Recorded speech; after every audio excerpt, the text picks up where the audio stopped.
Care homeopathy అన్ని బ్రాంచ్ల్లో free consultation మరియు 25% అన్ని మందులపైన గొప్ప డిస్కౌంట్. జయసుధ గారితో ఇప్పుడు ఫ్రెండ్షిప్ నడుస్తుందా మీకు? అందరూ ఫ్రెండ్సేనండి, అందరూ ఫ్రెండ్సే. అదే జయసుధ గారు కూడా ఒకసారి చెప్పారు, మేము మంచి ఫ్రెండ్స్మే కానీ ఒకసారి కటకటాల రుద్రే టైంలో కొట్టుకున్నామని చెప్పారు.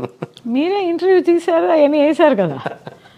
అంతా ఉట్టిని మీ ఛానల్కి ఇంట్రెస్ట్ అయితే ఏదైనా పెట్టుకోవాలంతే, అంతేగాని ఏదో బీచ్ సీన్ ఏదో ఉంది.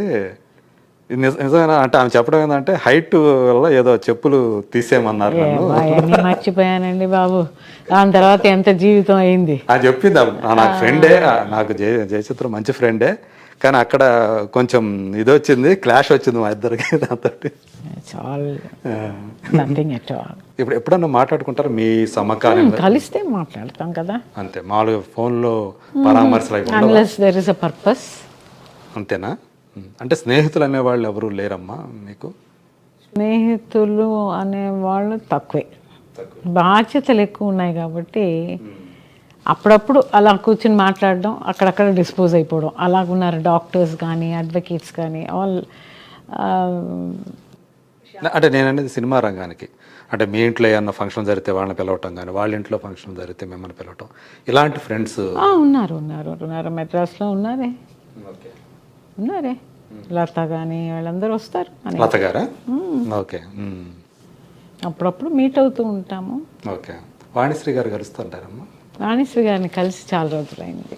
ఓకే. వాళ్ళు ఎలా ఉన్నారో అంటే ఆ మధ్య ఒకసారి నేను కాల్ చేసినప్పుడు తను కొంచెం ఇంకా ఏదో హెల్త్ ఇష్యూ ఉందన్నట్టు చెప్పారు ఆ టైంలో, అంటే చాలా రోజుల క్రితం సంగతి. అంటే ఏమన్నా కలిస్తే కనుక ఏమన్నా మీకు తెలిసి ఉంటుందేమో కదా.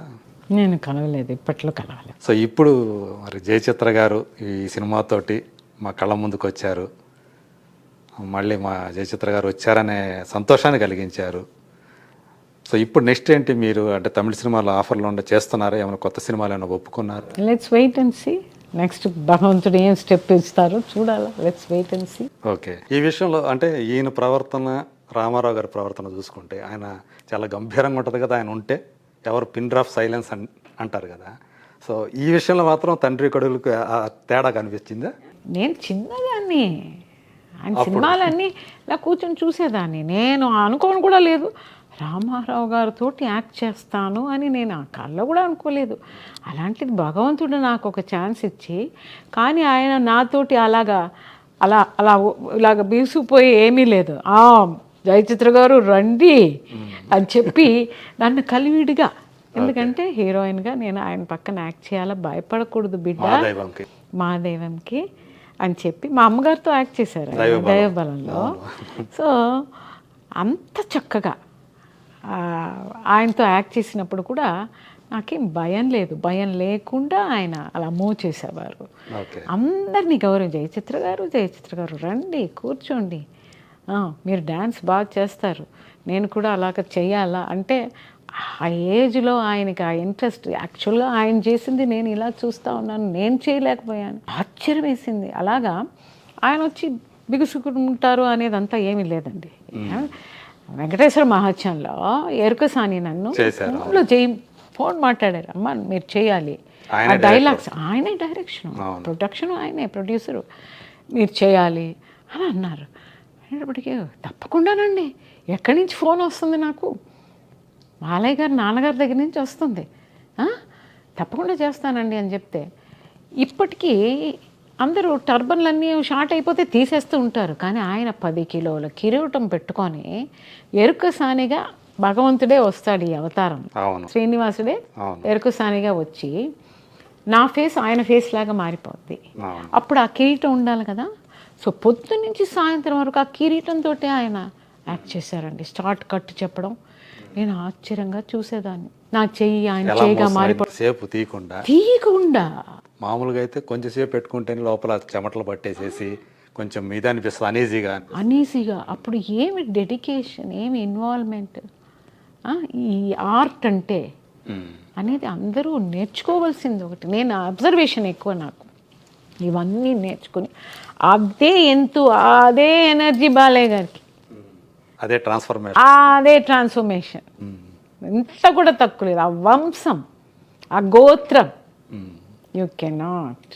మళ్ళీ చెప్పారు మళ్ళీ కలిసి పని చేద్దాం అన్నారా? ఇట్ ఈస్ అండర్స్టూడ్ అంతే. అదే. It is understood. సో మీరు శ్రీలీల గురించి కూడా ఒక మంచి మాట చెప్పారు నిన్న. నాకు సోగ్గాడు సినిమా గుర్తొచ్చింది అని. చిన్ననాటి ఆ సోగ్గాడు, సావాసగాళ్ళు, చిలిపితనం, చిల్లరగుట్టు చిట్టమ్మ, అండ్ అబ్బాయి గారు of course it's a serious role, గరానంబులోడు, ఇవన్నీ ఆ టైంలో ఎలా ఉన్నానో అలాగా చురుకుతనంగా ఉంది. మీరు సోగ్గాడి నుంచే మంచి ఎనర్జీ తోటి ఆ సినిమాలు చేయటం, సూపర్ సావాసగాళ్ళు కానివ్వండి, అన్నదమ్ముల సవాలు కానివ్వండి, చెప్పింది చేస్తా కానీ వీటిలో మీరు చెప్పింది చేస్తాలు అయితే ఫైట్లే చేశారు. ఏకంగా టైగర్ చిరుతపులితో అది కూడా చెప్పాను నిన్న. అవును. సో ఇలాంటి క్యారెక్టర్లు చేసుకున్నారు. సో శ్రీలను చూస్తే మేము మళ్ళీ మీరు మిమ్మల్ని చూసుకున్నట్టు అనిపించిందా ఏంటి? అవును, నాకు అనిపించింది అలాగా. ఆ యాక్టివ్నెస్ అలాగుంది అమ్మాయిది. యాక్టివ్నెస్ ఎలా ఉంది, పైకి రావాలనే తప్పన తెలుస్తుంది. అవును. అండ్ డాన్స్ నేర్చుకుంది అనుకుంటా, పాట కూడా పాడుతుంది అనుకుంటా. సో ఆల్ ఆస్పెక్ట్స్ ఉన్నాయి. అదే మంచి క్యారెక్టర్ ఇందులో బాగా చేపించారు, బాగా చేసింది కూడా. సో మంచి ఫ్యూచర్ ఉంది ఆ అమ్మాయికి. అమ్మాయి కూడా తెలుగు అమ్మాయి. తెలుగు అమ్మాయి. అది. సో మన ఇండస్ట్రీలో తెలుగు అమ్మాయిలు తక్కువ కదా.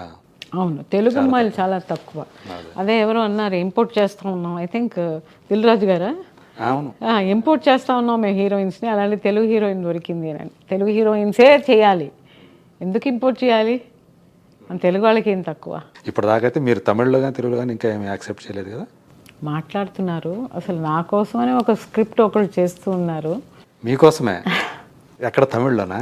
తమిళ్లో. Okay. But we can do it Tamil and Telugu.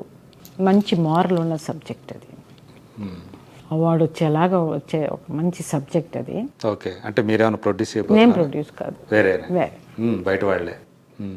So మీ మీద అభిమానంతో స్క్రిప్ట్ రెడీ చేస్తున్నారు అన్నమాట. చాలా సంతోషం అమ్మా. సో దసరా రోజు మాకు ఇలా చాలా అవకాశం ఇచ్చినందుకు, ఇంతసేపు మాట్లాడే అవకాశం, ఇన్ని విషయాలు మాతో షేర్ చేసుకున్నందుకు. నాకు తెలుసు మీరు ఇంకొకరికి మళ్ళీ సమయం ఇచ్చారు. సో అందుకని ఆ సమయాభావం వల్ల ఇంతటితోటి నేను ఆపేస్తున్నాను. మళ్ళీ పెద్ద ఇంటర్వ్యూ అన్నీ తీసుకొచ్చారు. సో భగవంత్ కేసరి వల్ల నాకు ఇవాళ అన్నీ జరుగుతుంది. ఆ హిట్ వల్ల, పెద్దల ఆశీర్వాదం వల్ల, తల్లి ఆశీర్వాదంతో విజయదశమి రోజున మిమ్మల్ని కలిసి ఇటువంటి ఒక మంచి ఇంటర్వ్యూని మళ్ళీ ప్రేక్షకుల ముందు తీసుకొచ్చారనమాట. ఒక్కటి జ్ఞాపకం వచ్చింది, మీరు అందరితో చేశారు కదా, చిరంజీవి గారితో చేసినట్లు లేరు కదా? చిరంజీవి గారితో ఫంక్షన్స్ మాత్రమే అటెండ్ అయ్యాను. ఎందుకు అసలు ఎప్పుడు అసలు అవకాశమే రాలేదా? ఓకే. ఒకవేళ అవకాశాలు వచ్చినా ఒకవేళ మిస్ అయినాయేమో, అందువల్ల ఆయనతో అంటే వెంకటేష్ గారితో చేశారు, బాలయ్యతో ఎక్కువ చేశారు అనుకుంటా వీళ్ళతోటి. నాగార్జున గారితో ఘరానా బుల్లోడు చేశారు, మంచి రోల్ అందులో కూడా. సో చిరంజీవి గారితో ఒకటే మిస్ అయింది మీకు. మిస్ అయింది ఎందుకు అనుకోవాలి? అవునులే, ఇంకా ఉన్నాయి కదా రోజులు, ఇంకా ఉన్నాయి. థ్యాంక్ యూ సో మచ్ అమ్మా. మీరు కలకాలం ఆరోగ్యంతో ఆనందంగా ఇలాగే హ్యాపీగా ఉండాలని మనస్ఫూర్తిగా కోరుకుంటూ, మమ్మల్ని మరిన్ని సినిమాల్లో కనిపించి మమ్మల్ని అలరించాలని కోరుకుంటూ thank you so much. God bless you Yagnamurthy గారు. కరెక్ట్గా ఫోన్ చేసి కరెక్ట్గా నన్ను పట్టుకొని కరెక్ట్గా మీరు ఇంటర్వ్యూ తీసేసి మళ్ళీ ప్రేక్షకుల ముందు నన్ను తీసుకొచ్చి పెట్టారు. Thank you very much for your kind gesture. Thank you so much.